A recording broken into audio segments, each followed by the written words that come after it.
Assalamualaikum warahmatullahi wabarakatuh. Bersyukur kepada Allah dengan mengucapkan Alhamdulillahirabbil alamin. Berselawat kepada baginda Rasulullah Muhammad sallallahu alaihi wasallam dengan mengucapkan Allahumma sholli ala sayyidina Muhammad wa ala ali sayyidina Muhammad. Ma'asyiral muslimin di mana saja berada, pada pagi hari ini tanggal 10 November 2021 atau bertepatan dengan 5 Rabiul Akhir 1443 Hijriah, saya akan membagikan sekelumit kisah tentang kecepatan. Di dalam Al-Quran ada dua peristiwa kecepatan yang dilakukan oleh manusia, dan semua itu adalah salah satu daripada mukjizat Al-Quran, menceritakan hal-hal yang telah terjadi dalam kecepatan di atas kecepatan cahaya. Disebutkan dalam surah An-Naml bagaimana seorang pembantu Nabi Sulaiman yang bernama Hasib bin Barkiyah menantang kemampuan Ifrit yang kuat, salah satu jin di bawah kekuasaan Sulaiman alaihissalam adalah jin Ifrit yang mengatakan kepada Sulaiman alaihissalam, saya dapat memindahkan istana Balkis sebelum baginda berdiri. Sementara Hasib bin Barkiyah mengatakan, saya bisa memindahkan istana Balkis dalam sekejap mata. Maka Nabi Sulaiman memerintahkan Hasib bin Barkiyah untuk memindahkan istana Balkis sebagaimana yang ia katakan. Maka dalam satu kedipan mata, Hasib bin Barkiyah dengan izin Allah memindahkan istana Balkis dari negeri Sabah di Yaman ke Baitul Maqdis di Yerusalem, Palestina sekarang. Ma'asyiral muslimin, kepindahan yang sangat cepat itu tentu saja melebihi kecepatan cahaya, dan itu semua karena Allah Maha Kuasa atas segala sesuatu.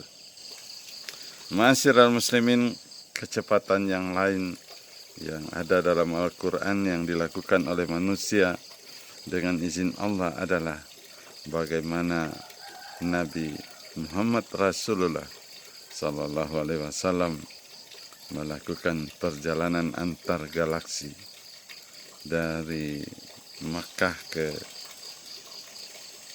Palestina di Masjidil Aqsa, lalu dari Masjidil Aqsa ke daerah yang disebut dalam Al-Quran Sidratul Muntaha.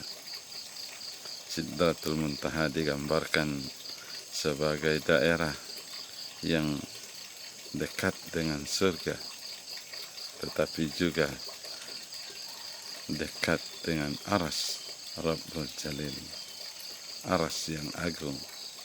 Ketika baginda Rasulullah menerima perintah sholat, maka dia melakukan perjalanan yang sangat jauh, bermiliar-miliar kilometer, bahkan tidak dapat disebutkan jaraknya, karena hanya Allah yang mengetahui jarak antara Sidratul Muntaha dengan bumi.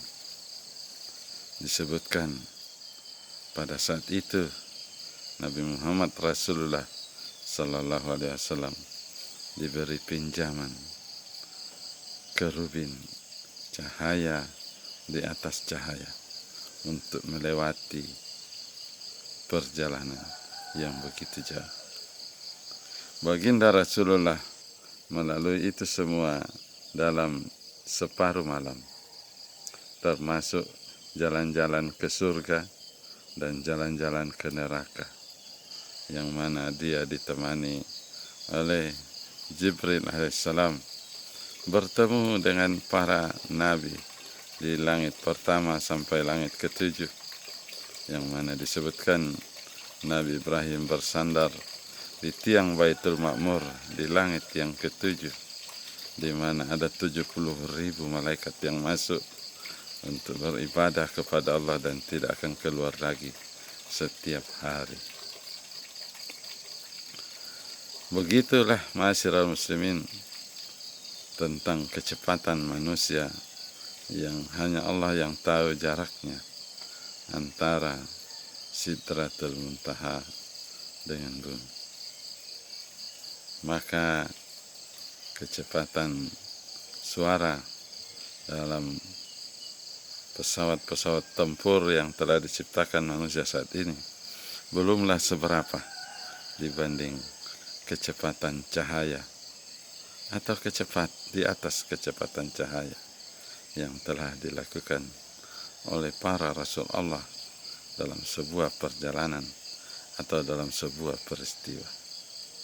Saya Al-Fakir Samiun Ahmad dari Bikokoro menyampaikan, jangan lupa like, subscribe, dan nyalakan lonceng notifikasinya, dan terus ikuti channel Samiun Ahmad untuk dapat menggali cerita-cerita, kisah-kisah yang menarik tentang kehidupan setelah kematian.